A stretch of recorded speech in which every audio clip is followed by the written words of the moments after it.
Hey everyone, welcome to the LEGO Machine Community Podcast. I'm your host, Mika, also known as TurtleLegoProductions, and we are here with Sam from Superlegosam. So he started his channel on August 31st, 2011, and mainly uploaded vending machines and arcade games. So Sam, how are you doing? I'm good. I'm good. Yeah, I can't believe it's been more than 10 years already. Yeah, I was actually I just looked on your channel over 10 years ago. You've been here since pretty much the start of the community, and you've got a lot of input you can bring in. Yeah, no, it's been honestly, it doesn't even feel like that long ago, but a lot has happened for sure. Yeah. Yeah. So we can just jump right into it. On the same topic, when did you get started and why? Yeah, I mean that's interesting. I got started 2011. I think it was the Lego machine community was in the very early stages at that point.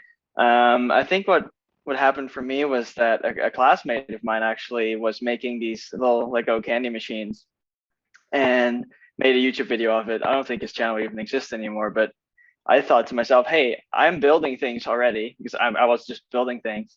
Why don't I make videos of it too? I mean, that could be fun. And so it kind of started like, okay, I'm building these things. Why not make a video out of it? And then I saw a couple of other like Lego videos on YouTube. So I figured, maybe that could be fun. And then I just started doing it. I think it was just for me, it was fun to have a way to show things that I was making to the world with no expectations whatsoever. I didn't know what would come out of it. I thought it would just be a fun project, but it turned pretty serious after a while. Yeah. Yeah, I remember when I was just starting out, like you were the top builder. You had the most subscribers, even beating Astonishing Studios, Electro Dragonite, Totally Awesome Lego. Like you were at the top. What was For a that little like bit, in? yeah. Yeah, what was that like on like the very early days of the community?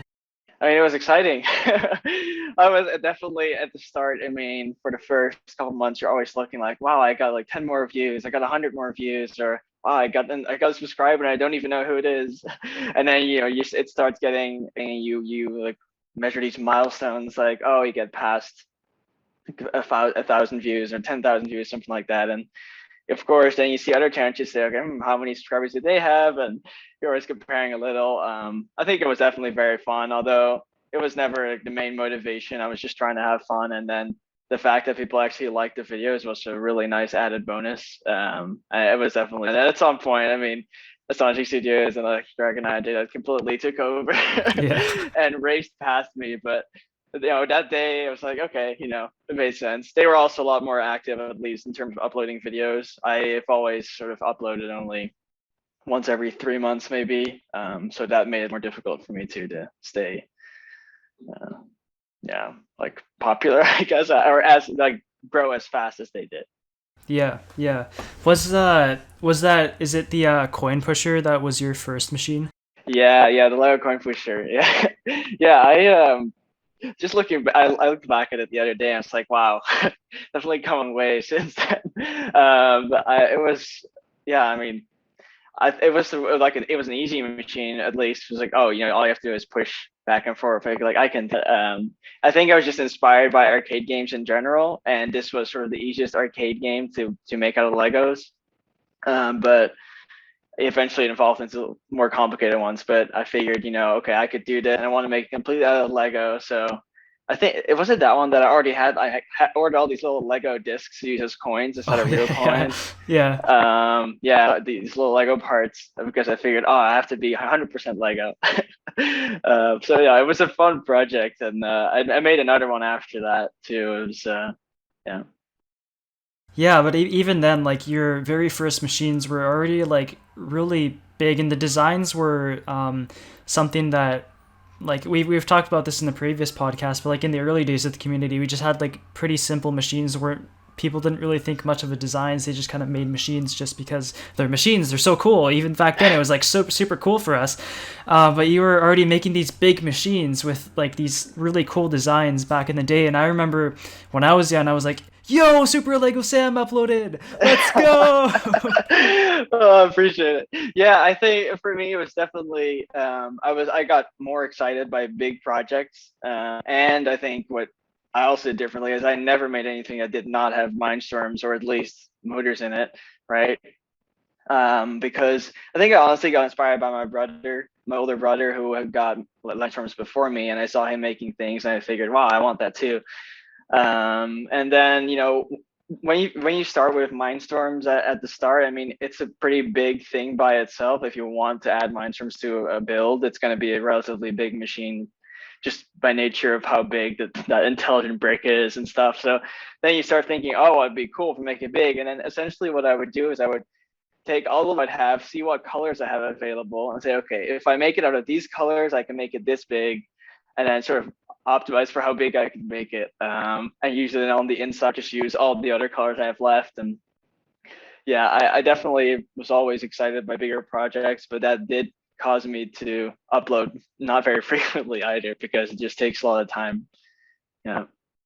Yeah, so your builds were all kind of centered around Mindstorms, so you'd always build your machines according to what you wanted to do with the Mindstorms. Yeah, I definitely, when I start a project, I would always think, okay, what am I going to use different Mindstorms things for? So I'm going to use motor 1 for this, motor 2 for this, motor 3 for this, and then these are different sensors. And then I think, okay, now what do I want it to look like? I usually, maybe not for the first couple of machines, then I started just making like a sketch. I just drew the machines out on paper, just like what it would look like. So I'd have a little bit of a vision, and then write down what Mindstorms parts would do. Yeah, and then I would just start building. And then usually halfway through it wouldn't work, and you have to rethink it, as always happens with these things. Yeah, well, I mean those machines were always so exciting to watch, and you always did those trailers for the machines. I yeah, like they were like pretty big machines. Most people were making small machines, but you're out here making these trailers, hyping it up. Do you want to say kind of like reason why you did those trailers? Yeah, I think one reason for me was just like, oh, damn, like I should be making more videos. How can I sort of pull more content out of these big projects that I'm doing? And then I think I saw someone else do a trailer, and I thought, that could be fun. And it maybe creates a little bit of interest into the video when you finally up it. So honestly, that was more just a thing, like I want people to feel like know that I'm still active, and almost like a progress update, where people see that I'm still working on something and I wasn't just not uploading anymore.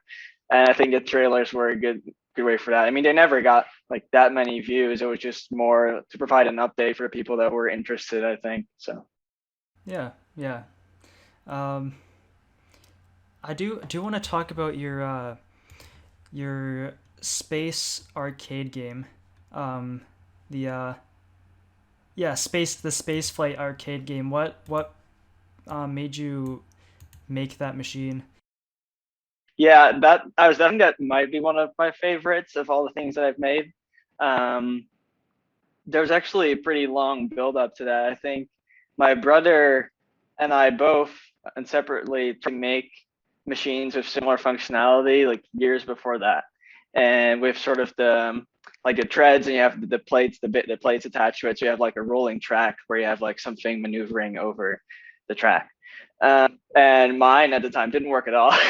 His like somewhat worked, and then years later I was like, you know what, I'm really sort of annoyed that I couldn't make it work at the time. Let me try that again. And I was, interested in arcade games, so I figured I want to make a game. I want to try that again. Let me try like for real this time. I'm going to make this work. I know it's possible. And for that one, I definitely some pretty extensive drawings, at least from the outside, because I had a good vision of what I wanted it to look like.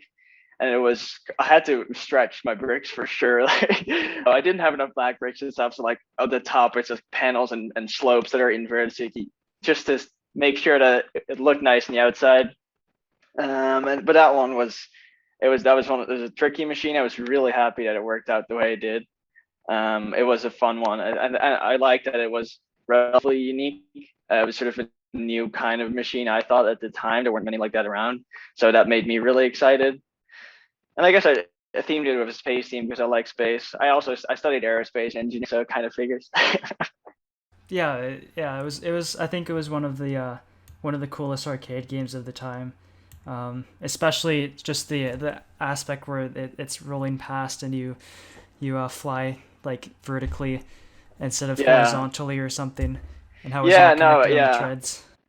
Yeah, I wanted it to be vertical. Somehow that's how I imagined like the real game would be like if you have a real life arcade game, it would look vertical. So that's why I want to make it that way.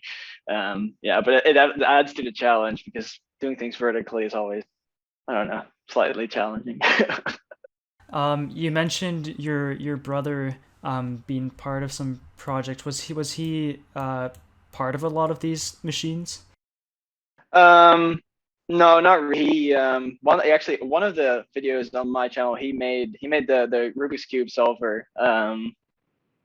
But other than that, I think he was initially my inspiration to start making more machines, and he taught me some things like building techniques and stuff. But after that, I just did my own thing. He just watched the videos like everyone else. On a general basis, what's your favorite machine in the community? Yeah, that's a good question. I definitely, honestly, one of the machines that pops up, but it's kind of not per se in our community, was this giant vending machine that I think a guy named Ricardo Oliveira made. It was like life size vending machine with like 25 options, and I don't know how many NXTs were in there. That my favorites to begin with, like at the start, because I was just like, wow, that's awesome. I kind of want to approach that. I never got there. I think with more within our community, I really liked Astonishing Studios coffee machine, even though it wasn't fully low. There was like some other like technology in there. I wasn't sure anymore what it was, but I like that machine. I also like the recent one he did. I think someone else in the podcast already pointed it out, was the hamburger thing. He had to compete with his friend to like make burgers. I thought that was a great video, just production wise, but also the machine was pretty cool. So yeah. Yeah, also on the topic of food making machines, you were one of the first people that I remember that kind of made like a food maker machine. You made that pancake machine. Oh yeah. Oh boy, that didn't work at all. I mean, it worked a little. I mean, what you see in the video happened, but uh, challenge. And I don't recommend putting Lego next to stoves because plastic melts. Yeah. Yeah. So I think the EV3 at that time still has some melt marks on the side. But yeah, I do like the video because like most people were just making vending machines, and you were kind of one of the first people that I remember making like an actual machine that makes food. And even though it was kind of a failure, I really loved the honesty in the video. You were like, yeah, this sucks, but you still uploaded it, and Yeah, yeah. that's what all engineering is about. Nothing is ever perfect. There's always mistakes, always projects that don't end up well, and it's important for people to know that and not be discouraged if they can't figure something out. Yeah, I couldn't agree more. Yeah, no, I definitely. I mean, at some point with that machine, I said to myself, I put a lot of effort into this. It'd kind of be a shame if I don't make a video of it. And honestly, like you said, like better to show that even if it didn't fully work, it's still fun, it's interesting, and maybe others can learn from it and do it better, so that they don't have to go through that first mistake like I did. So it's all learning from each other too. I mean, that's part of this community, right? If you watch other people's videos, you'll learn from them. I think that's one of the exciting parts. On the note of mistakes and decisions, is there anything that you wish you did differently over the years while you built machines? Um, One thing that I definitely could have done more is like engage more of the community. I always felt like I kind of operate a little bit like an outsider. Like in this at the start, I definitely was one of the commenters. Everyone would comment on each other's videos and be like, "Hey, cool machine." And then I kind of stopped doing that. I think honestly it was out of laziness because I maybe wasn't that active online either. I sort of slacked on keeping up with everyone else's machines and sort of was a little isolated in that way, which I feel like I could have benefited and contributed a little more to the community, which would have been fun. So I'm glad to see at least you're making a lot of effort now to keep the community active, and I think that's a really good development. So I wish I had done more of that. But other than that, I think I'm really happy. Just looking back on the adventure, it was such a fun time. And wise, I always built things that I just thought were fun to build. And yeah, I don't know. I don't really have any regrets in that sense. Well, there's always opportunity. Come back. Yeah, that's true. Yeah, I mean that's a problem where I'm at right now. I don't have any Lego with me. But honestly, just even doing this and looking back at some of my old videos got very nostalgic and said, wow, I really would like to make something again. How familiar are you with like the decline of the community a few years ago? I definitely noticed I noticed the decline. And then honestly, I didn't really realize there was a revival in the last couple of years. I missed out on that because I definitely yeah, I think near the end of when I sort of stopped uploading, even before my last video, there was a pretty long period in between the last video and the one before that. It was like a year and a half or something. At that time, I was already noticing like, hey, it's kind of winding down, dying down, I would say. Um, and honestly, I couldn't even tell you why that was happening so much. I feel like there was definitely still content being printed. Maybe just interest kind of faded, or like a couple people stopped kind of uploading. People turned a little inactive, and then there wasn't anyone to take over right away. And then I guess at some time until now, there's some good activity again. How has machine building helped you in life? Um, Well, I studied engineering in college. I think team building is very much an engineering process, right? You're gonna try, you're gonna fail, you're gonna have to retry, you're gonna have to redo things and learn from it so next time you don't make the same mistakes. And I think that engineering process was, I got in university and I was like, wait a second, I kind of did this process already many times. I think it was helpful in that way. Other than that, my YouTube channel has honestly been a pretty defining feature of my resume, like when applying for college and applying for jobs. Even though I hadn't uploaded in years, when I applied for my current job, it came up in interviews, and I had told people about my YouTube channel, and people were always excited about it and say, "Wow, that's so cool!" What did you do? What? And so in that way, it helped me professionally too, which is sort of a great side effect that I had never imagined at the start. It would actually help me in those parts of life. Yeah, yeah. We've said this in other podcasts too, where like machine building has helped people get into like, or help people find like kind of purpose in their lives, like going into engineering, mechatronics, programming, all these sorts of things. But even just directly on resumes, I know you and Astonishing Studios have used your channels to get into like universities and jobs, and it's it's something like really cool. Like how would you expect to know that like something you made as like a 12-year-old can help you get a job in like engineering? Yeah, I didn't imagine it at all. It was, yeah. um and with that, it kind of, I hope people outside of the community kind of break the stigma of Lego just being a kid's toy, because it's really not. It's mainly marketed for kids, but when we're building these machines that are really intricately engineered and programmed, that's something that's it's not really something a child could do, even though we were children doing them. But like, Yeah. yeah, just to break the stigma of just this being a kid's toy, it's something a lot more than that. And I hope people realize that through the Lego machines we build. Yeah, and I definitely, that's whenever I talk about it, I always have to explain, no, I'm not building little houses. I'm building machines and they do things and it's fun. But then you say, oh, I'm vending machine and it works, and they're like, okay, okay, that's cool. It's cool. Tell me more.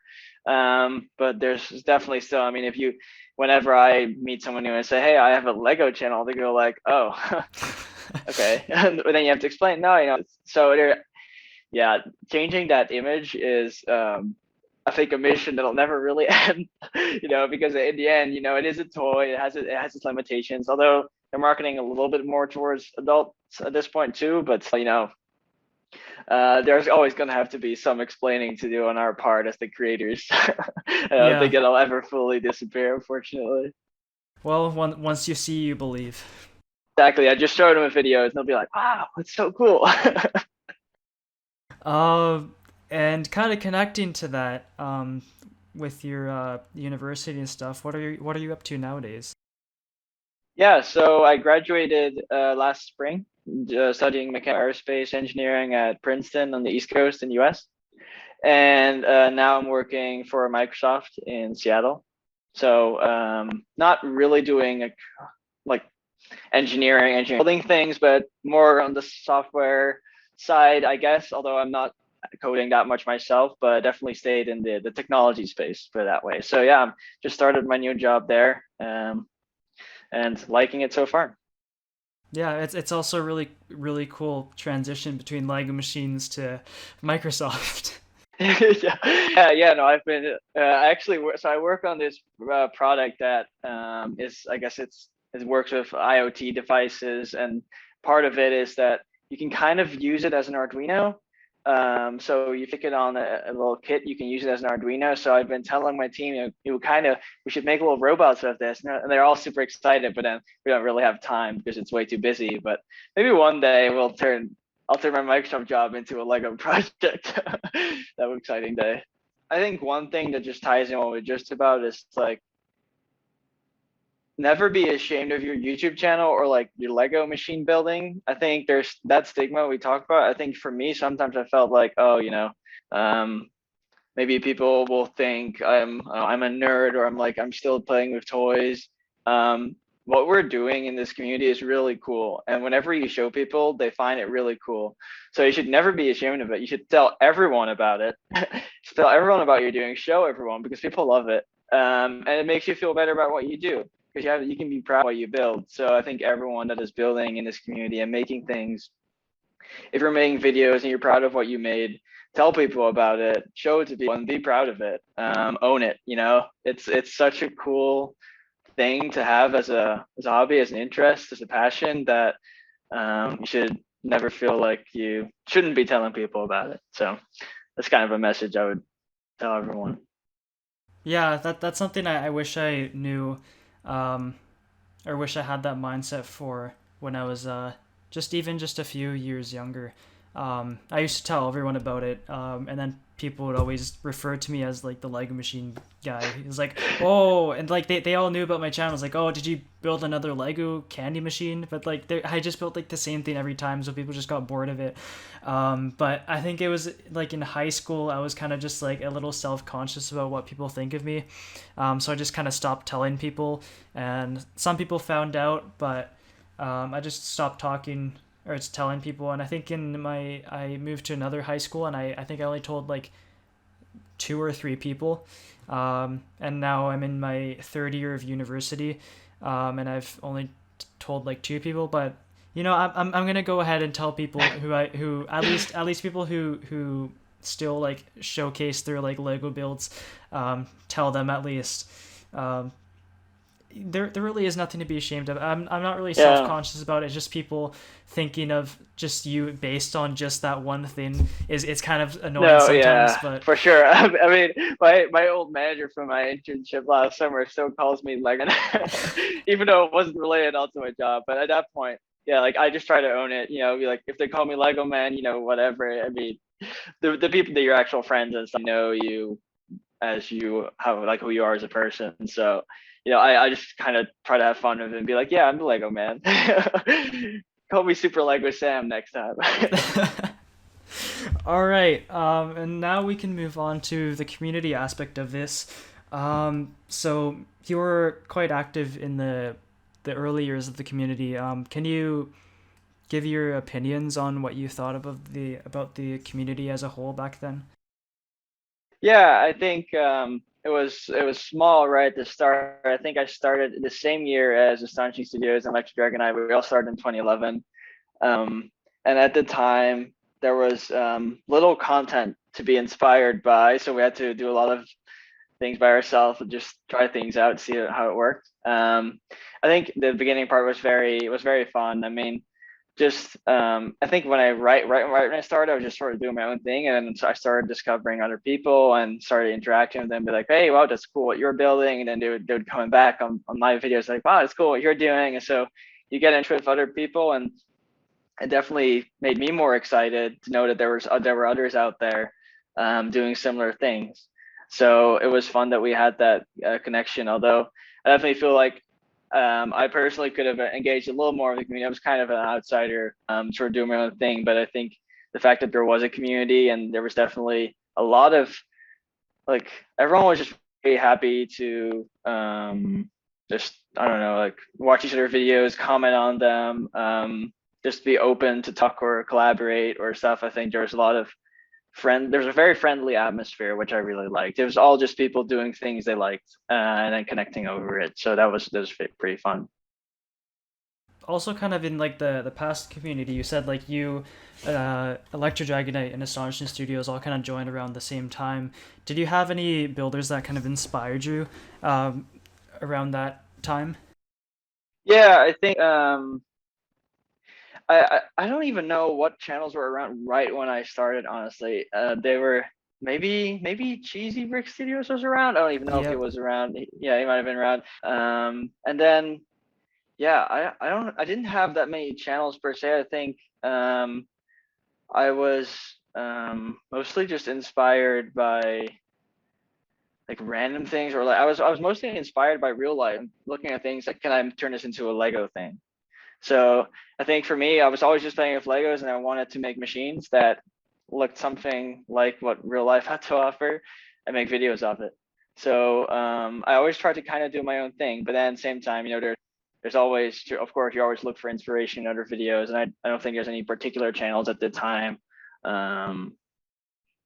that I followed, just because everyone was kind of starting out, so everyone was just kind of trying their own thing.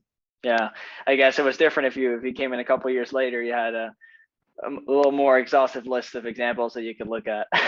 So it was a little different at that time. Like there just wasn't much to take inspiration from, honestly. Yeah. Well, if you can't be inspired, then be the inspiration. Yeah, exactly. Yeah, that's actually really interesting. I haven't actually thought of that. Just like how the very early um, builders of the community, how they might have gotten inspired. Because if there's nothing you can really get inspired from, then where else do you get inspired from? You get inspired from real life. Um, it's really interesting to think of how people thought of building machines back then, because it was quite a new concept. There was a few machines before 2011, but not Yeah. not not that much.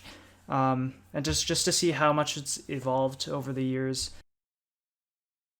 Yeah, for sure. No, I yeah, there were definitely a couple of candy machines around and stuff like that. And then my mind always went, oh, like that's cool, but wouldn't it be cooler if there's like a Lego Mindstorms in the back powering it?